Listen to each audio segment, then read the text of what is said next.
Seahawks win in overtime. He's got him! He's got him! Tyreek Hill! Fournette! Touchdown!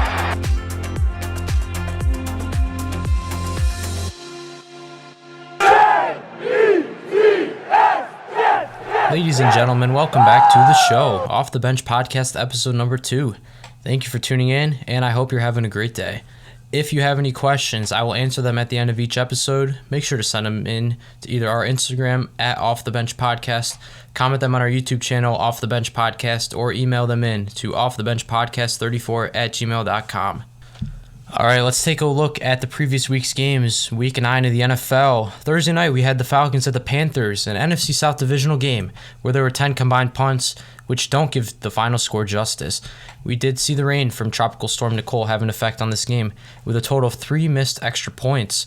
The Panthers won 25-15 in a game where, after getting torched by the run the week before, held one of the best rushing teams to only 138 total rushing yards.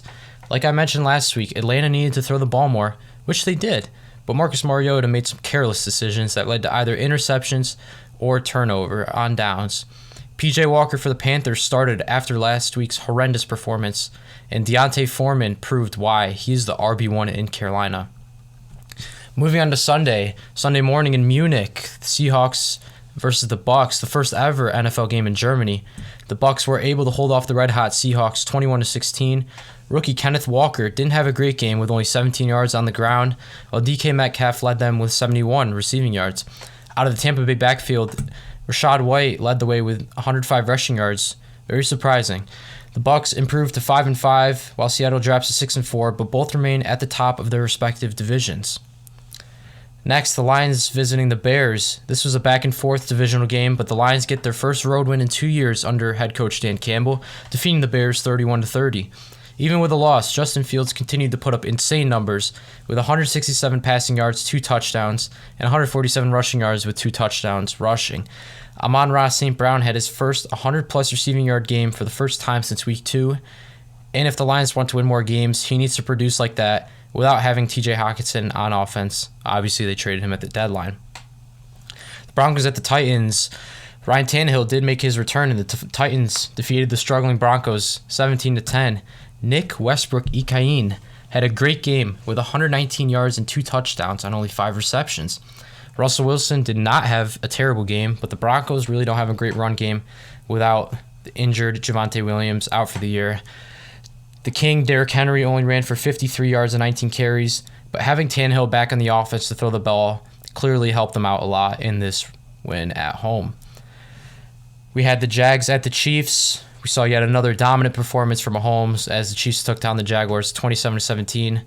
331 passing yards and 4 touchdowns as Patrick Mahomes continues to lead the Chiefs to a 7-2 record. On the other hand, Christian Kirk for the Jaguars brought in 9 catches for 105 yards and 2 touchdowns, and that huge offseason contract he signed is looking like it's surely paying off. Travis Etienne did have a quiet game with only 47 rushing yards. Juju Smith-Schuster for the Chiefs left the game early after taking a big shot to the head, so that will be something to look close at for next week to see if he plays or not. Patrick Mahomes also did break the record for the most touchdown passes through the first 75 career starts with 174, but he only did it in 72 starts. Next, Browns at the Dolphins, blowout game. An amazing performance by Tua as he led the Dolphins to their 4th straight win with a final score of 39-17, 285 yards and 3 touchdowns for him, while Jeff Wilson led the run with 17 carries for 119 yards and a touchdown. He was a trade deadline acquisition, looking like it's paying off so far. Nick Chubb did score, but the Browns did struggle the entire game, and they have to prepare for the Bills next week. Texans at the Giants. Saquon continued his great season, running 35 times for 152 yards and a touchdown as the Giants beat the Texans 24-16. I got the 150-yard prediction right from last week, if you remember. Daniel Jones only threw the ball 17 times, and Saquon continues to carry the Giants' offense. Davis Mills, on the other hand, for the Texans, did throw for 319 yards, but Houston continues to struggle as they have all season. They are in the running for getting a good draft pick. Actually, as of right now, they're projected to have the number 1 draft pick, so that's very interesting. Next, the Saints at the Steelers. This game was close until the 4th quarter when the Steelers pulled away to win 20-10. Rookie quarterback Kenny Pickett threw for just under 200 yards while Najee Harris rushed for 99 yards, and he has yet to break 100 yards in a game this season, which is interesting. Second year back out of Alabama, had a great rookie year. This year he's struggled thus far. Andy Dalton for the Saints had another, I guess we could call it bad performance, throwing 2 picks, and Alvin Kamara only ran for 26 yards. But both of these teams are looking to turn their seasons around after not so great starts, maybe for a potential wild card push. Next, Vikings at the Bills, game of the year, no doubt about it. This will be the game of the year. The showdown between the 7-1 Minnesota Vikings and the 6-3 Super Bowl favorite Buffalo Bills. They're still favored right now. This game is one for the ages. If you're watching, you know what I mean. Featuring a 17-point comeback, Minnesota prevailed to beat Buffalo in overtime, 33-30. Justin Jefferson, Jay Jettas, put up an insane 10 catches for 193 yards and a touchdown while making that unreal one-handed catch to keep the Vikings' comeback hopes alive on a 4th and 18. Personally, I think, from what I've seen, I don't think it's as good as the Odell catch, but it's certainly up there. I'd say top 5 catch of all time. We did have good games from both quarterbacks, both throwing for over 330 yards, both threw a touchdown and both threw 2 picks. But Josh Allen's interceptions were the most crucial in this game. Obviously, the first one led to a Vikings touchdown, and the second one ended the game. We will definitely look back on this game at the end of the year as the game of the year, as I said before. Next, Colts and the Raiders, 2 struggling teams, but the Colts got their first win under new interim coach Jeff Saturday, beating the struggling Las Vegas Raiders 25-20. Jonathan Taylor ran for 147 yards and a touchdown, and he is finally looking like his last year's self. Matt Ryan was back under center after missing last week, and he threw for 222 yards and a touchdown. The Raiders were able to hang in with them for the whole game, but lost yet again. This Las Vegas Raiders team, they were projected to be a playoff team in the beginning of the year, and that hope is almost gone if they don't win out for the rest of the year. Next, Cowboys at the Packers. Mike McCarthy made his return to Green Bay, but it did not go the way he wanted, as the Packers defeated the Cowboys 31-28 in overtime. Aaron Rodgers, after playing below expectations this entire season, coming off an MVP season last year, he threw for 2 touchdowns to rookie wide receiver Christian Watson in the 4th quarter alone to tie the game up and send it to overtime. CeeDee Lamb had a big game for the Cowboys with 11 receptions, 150 yards, and 2 touchdowns. In overtime, the Cowboys, they could have won the game, but decided to go for it on 4th and 4 on Green Bay's 35-yard line. They missed it, and then, Green Bay drove down, kicked game-winning field goal, game over. Next, Cardinals at the Rams. This one was unusual, as both Matt Stafford and Kyler Murray were both out for this game. For Arizona, James Conner led the run game with 2 touchdowns. Looks like he might be back. And D-Hop just had under 100 receiving yards to lead the Cardinals to a 27-17 win over the Rams. There were injuries to top offensive players for both teams during this game. Zach Ertz, tight end for the Cardinals, left the game in the first quarter with a knee injury, and Cooper Kupp, wide receiver for the Rams, left the game in the 3rd quarter with an ankle injury. It was just announced Ertz will be out indefinitely. He's seeking a second opinion on his injury, and Cooper Kupp is going to need surgery, and he's out for 4 to 6 weeks, just got placed on the IR. And these are huge losses to each team's passing games. And the Sunday night game, we had the Chargers at the Niners, 2 of the California teams. We did have a mid-game scare with a hit on Justin Herbert, but the 49ers were able to outlast the Chargers 22-16 with a game-sealing interception at the end. Although Jimmy G didn't throw a single touchdown, he did sneak one in, and the run game helped carry their offense, especially with the tandem of Christian McCaffrey and Elijah Mitchell. The Chargers played yet another week without Keenan Allen and Mike Williams, and you could tell this is really hurting them on the offensive end. Both teams are looking for a playoff push as the season goes on. And then Monday night, Commanders at the Eagles. The Commanders upset the undefeated Eagles and their undefeated record in a win 32-21. The Washington defense stepped up in key moments in this game, and Taylor Heineke, who's filling in for Carson Wentz, may have earned himself the starting role for the rest of the year in this statement win. The Eagles didn't look like themselves, but taking this loss may have been a good thing for their future because, with some undefeated teams, losing shows them their flaws, and then they can improve on them in the next game. Washington did dominate the ground game with a combined 49 carries for 152 yards and 2 touchdowns. All right, that wraps up the games. Now let's look at the fantasy performers. In the quarterbacks, there were really two that stood out. Obviously, Justin Fields, who's had 2 great weeks in a row. 39.38 PPR points. That is his 3rd straight week of 26 points or more. And then you have arguably the MVP frontrunner, Patrick Mahomes, with 31.14 PPR. This is also his third straight week, of 26 points or more, with his 4th 30-point or more game of this year. This was also a big week for running backs. You had Jonathan Taylor with 24.3 PPR, Aaron Jones with 23.6 PPR, Dalvin Cook with 23.6 PPR, James Conner with 23.6 PPR. There's 3 of the running backs with the same scores. Saquon with 23 PPR, Josh Jacobs 22.6, Jeff Wilson of the Dolphins 22.3, and Tony Pollard 21.8, filling in for the starting role of the injured Ezekiel Elliott.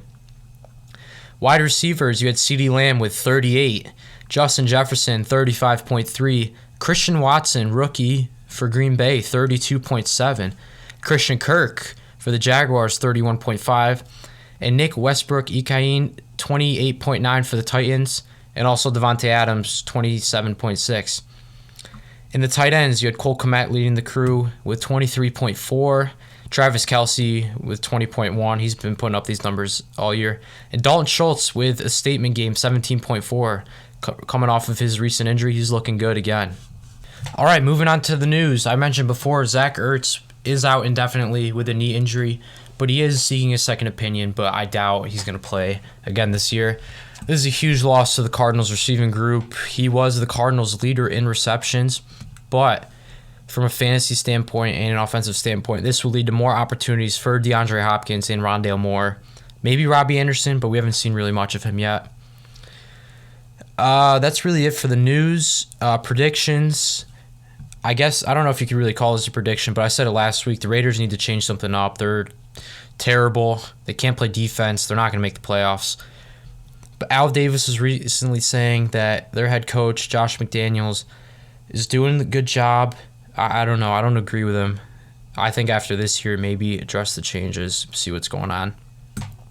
Aaron Rodgers redeemed himself. I was talking bad about him last week, saying how maybe Jordan Love should start. I don't know if you heard this or not, but maybe he took it to heart because he threw for 3 touchdowns in the comeback win versus the Cowboys. And this might give the Packers hope to possibly sneak into the playoffs. Who knows? Maybe they win out. Is Jonathan Taylor back? He could be.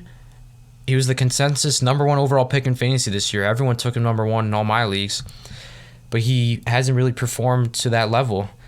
But this was his first game with 20-plus rushing attempts since week 4 and his first 100-plus yard rushing game since week 1.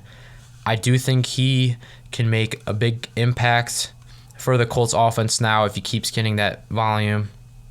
Nyheim Hines is gone. Zach Moss is in. I don't know if that really has any effect on Jonathan Taylor, but he's got to keep producing. Here's a prediction. The 49ers will win the NFC West. Jimmy G needs to play average for them to win games. I've been saying this. The 49ers are a great team. With Trey Lance, I don't know where they'd be, really. It's hard to tell since he's been hurt. But Jimmy G's familiar with this team, familiar with the system. So when he plays average, I think the run game with now Christian McCaffrey can really carry them. And the defense, they're great on defense. They can also carry the team. So he just needs to be average. Another prediction, I do think that the Vikings will be the 1 seed in the NFC going into the playoffs. Now that the Eagles lost, I think the Vikings, they're on a 7-game win streak, I believe. They could ride next week with 8. It's going to be very interesting to see what they can do in the future.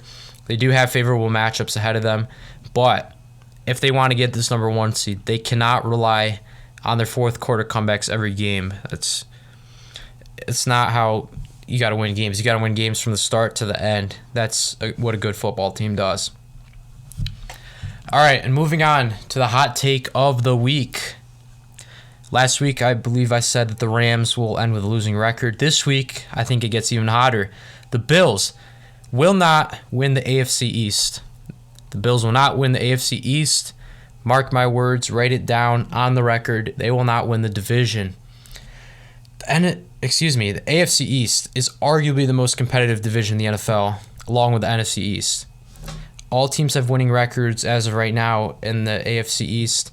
You got the Dolphins in first, Jets in second, Bills in third, Patriots in fourth. The Bills right now, though, are 0-2 versus divisional teams, which is not a good look for them. I don't know, man. I don't know. Josh Allen, he's good.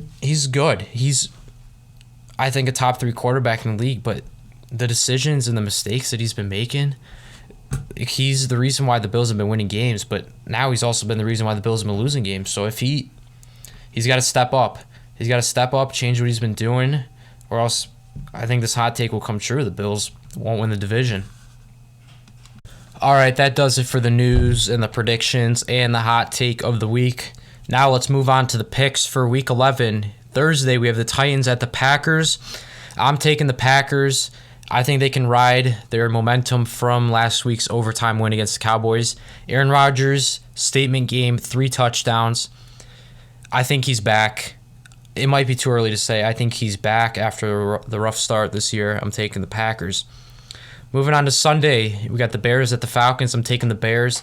Justin Fields is hot right now. He is hot. He's playing out of his mind. And the offense has been doing their job, but the defense, I don't know. After making those the trade deadline trades, trading away 2 of their pass rushers, they've been struggling. But the Falcons on offense have been struggling also. Like I said before, they did pass more in the game against Carolina last Thursday, but Marcus Mariota's been making terrible decisions. I don't see how he fixes them in 1 week. I'm taking the Bears on the road. Next, Browns at the Bills. I'm taking Buffalo Bills. This will be a bounce-back win for the Bills, I believe, after losing 2 straight. The Browns, they've been struggling all year. I mean, Nick Chubb, he's been a stud. He's one of the top running backs in fantasy and in football in general. But Jacoby Brissett, has been average. The defense isn't anything special. I mean, they traded for Deshaun Watson, which meant that they gave up their first-round pick this year.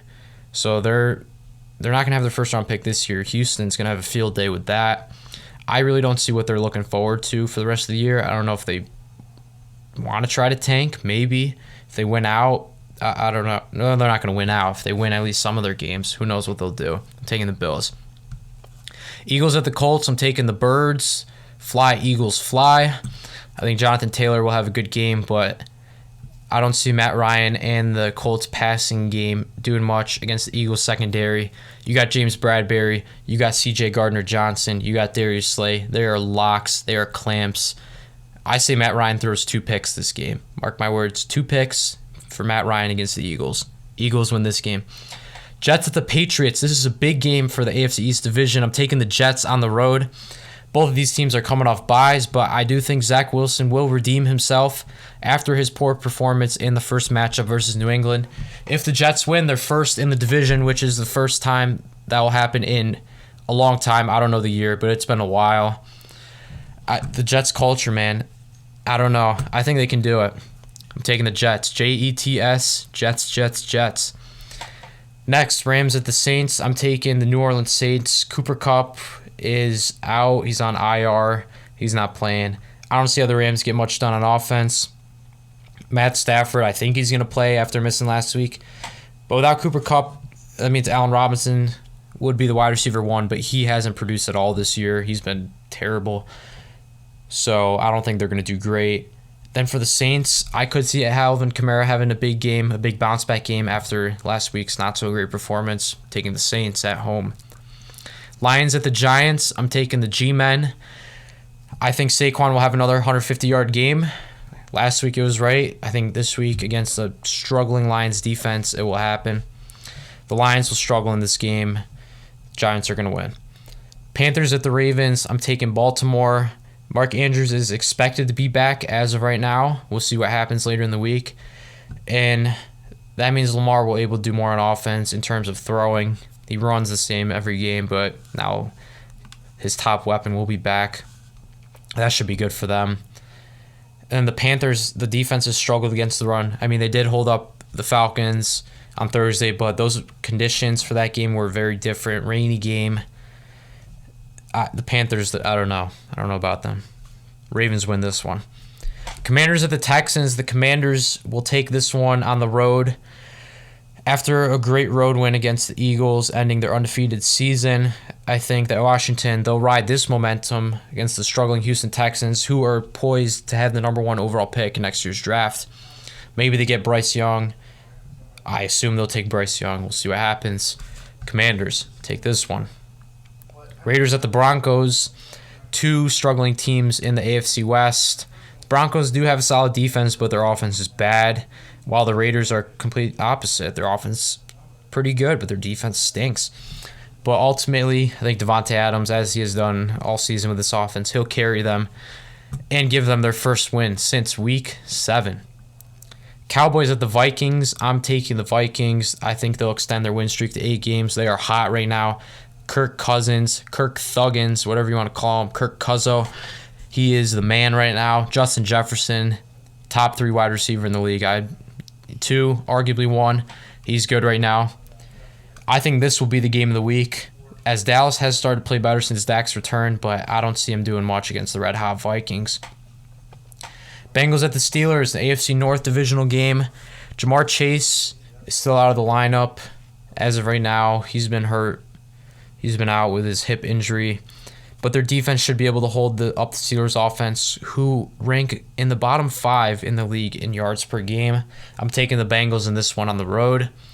Sunday night game, you got the Chiefs at the Chargers, another AFC West divisional game. I'm taking the Chiefs. The games between these two are always entertaining, so I believe it will be close. But Mahomes, he's the best quarterback in football right now. If Keenan Allen and Mike Williams don't play, Kansas City will win this, I think, a lot easier than usual. And then Monday night, you got the 49ers at the Cardinals. I'm taking the Niners. Like I said before, if Jimmy G just plays average, the Niners are a good football team. Cardinals' defense has been questionable this year, and on the offensive side of the ball, losing Zach Ertz for maybe the year, I think it's going to look a lot different. I'm taking the 49ers in this one. All right, moving on to the questions segment of the show. First question, what are your thoughts on Debo? Very interesting one. I believe Debo is still a top 10 wide receiver in the league, but he's getting underused right now, I think. This may have to do with the Niners getting Christian McCaffrey at the deadline. He has been taking some of Debo's reps and his receptions that he would get before at the running back spot. I think that's affecting his productivity. He's a good football player, but yeah, I do think Christian McCaffrey's hurting his production. Next question, who do you think the best wide receiver in football is right now? I believe I said it last week. I did. I said Tyreek Hill is arguably the best in football. I'm going to stick with it. Tyreek is just a beast. He's the whole Dolphins offense right now. He's really the reason why Tua's looking so good. So as of right now, my top 5 wide receivers in order, not out of order, in order, are Tyreek Hill, Justin Jefferson, Stephon Diggs, Devontae Adams, Cooper Kupp at 5, but he's hurt now.